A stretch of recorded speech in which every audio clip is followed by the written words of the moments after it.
Hello বন্ধুরা, welcome টিস্টেক SRB. কেমন আছেন আপনারা সবাই? আশা করি ভালো আছেন। এই কয়দিন দেশের অবস্থা খুব খারাপ ছিল, তো যেই কারণে খারাপ ছিল ওগুলো না বাদই দিই।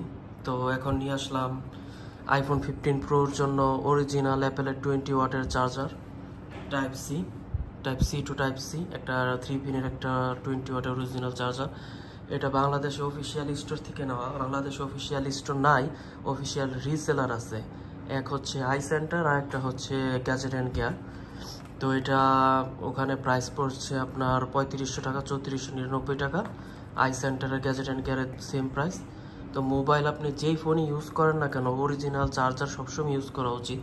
আর একটা 1.5 লাখ টাকা দিয়ে ফোন কিনা, আইফোন কিনা, অফিসিয়াল হোক আর আনঅফিসিয়াল ফোন হোক, কিন্তু অরিজিনাল চার্জার ব্যবহার করা অবশ্যই উচিত, কারণ চার্জারের উপর ফোনের অনেক কিছু নির্ভর করে। তো দেখতে পাচ্ছেন আপনারা চার্জারটা, এটা আনবক্সিং করে দেখাবো। এটা ইন্টারন্যাশনাল ওয়ারেন্টিও আছে 1 বছর, আর আমাদের দেশে অফিসিয়ালি ওয়ারেন্টি আছে 1 বছর। তো আমি চার্জারটা দোকানে চেক করে আনছিলাম, তাই সিলটা ছিঁড়া আছে।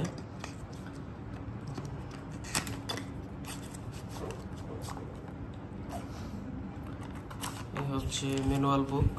আর আরেকটা কথা আমি বলে দিই, আপনারা যদি চার্জারটা কিনেন, এই ওয়ারেন্টি ক্লেম করার জন্য এই বক্সটা কিন্তু অনেক ইম্পর্টেন্ট, কারণ এই বক্স ছাড়া ওয়ারেন্টি ক্লেম হবে না।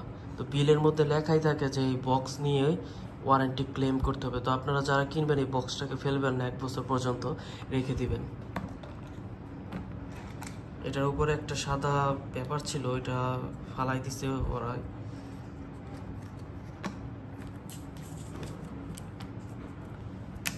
বাজারে কিন্তু অন্যান্য দোকানদাররা সবাই অরিজিনাল বলেই সেল করে, কিন্তু চার্জারের বিষয়টা আসলে বোঝা যায় না। আইফোন যেরকম চেক করা যায়, চার্জার তো আর চেক করা যায় না। তাই আমি এটাই সবাইকে সাজেস্ট করব যে আপনারা চার্জারটা অফিসিয়াল রিসেলার থেকে কিনুন। এই হচ্ছে চার্জার, 3 পিন চার্জার, 20 ওয়াটের, type C to type C. খুবই ভালো মানের চার্জার। আমি আরেকটা ইউজ করি, দেখতেই পাচ্ছেন। তো চ্যানেলকে সাবস্ক্রাইব করবেন বন্ধুরা। Thank you.